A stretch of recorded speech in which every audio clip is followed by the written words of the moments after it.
नेमकं कारण असायचं काय नाही, शेवटी शिवसैनिक आम्ही आहोत आणि जे आमचे पक्षप्रमुख मुख्य नेते जे काय आदेश देतील त्या पद्धतीने त्या आदेशाचं पालन करणं हे आमचा धर्म आहे, आद्य कर्तव्य आहे.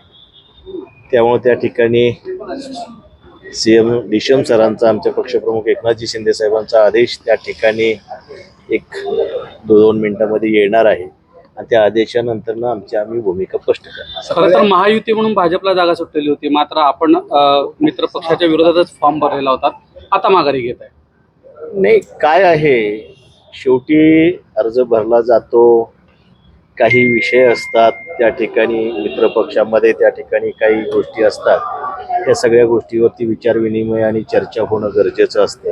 आज महाराष्ट्रावर त्या ठिकाणी प्रत्येक जणाला त्या ठिकाणी वाटतं की आम्ही येऊ शकतो, आमचं संख्याबळ आहे.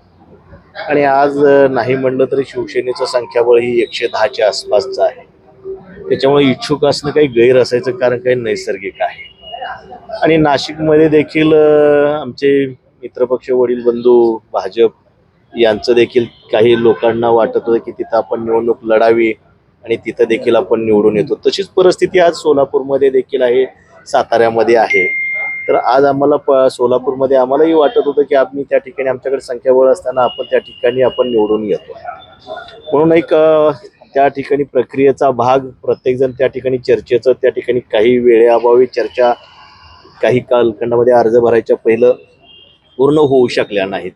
पण तो अर्ज भरल्यानंतर सर्व वरिष्ठ नेते मंडळी त्या ठिकाणी परिस्थितीनुसार महाराष्ट्रामधली त्या ठिकाणी चर्चा झाली. मग त्यावेळेस प्रत्येक जागेवरती त्या ठिकाणी काही अपेक्षा असलेल्या आमच्यासारख्या कार्यकर्त्यांनी जागा भरल्या. त्यावेळेस वरिष्ठांनी त्यांच्या कार्यकर्त्यांना BJPचे आदेश दिले की बाबा आपण नाशिकमध्ये त्या ठिकाणी युतीचा धर्म पाळला पाहिजे. आज आमच्या नेतृत्वाने आम्हाला आदेश दिला की आपण सोलापूरमध्ये सुद्धा युतीचा धर्म पाळला पाहिजे.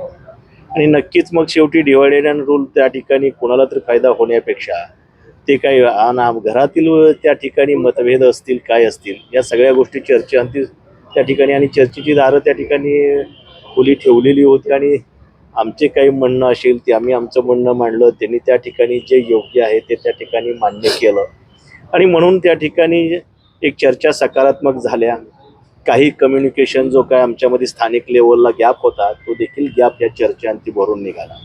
आणि वरिष्ठांच्या आदेशाचं पालन करणं तर शेवटी हे क्रमप्राप्त होतं आणि वरिष्ठांच्या आदेशाप्रमाणे त्या ठिकाणी आज आम्ही आमचा उमेदवारी अर्ज त्या ठिकाणी माघार घेतोय.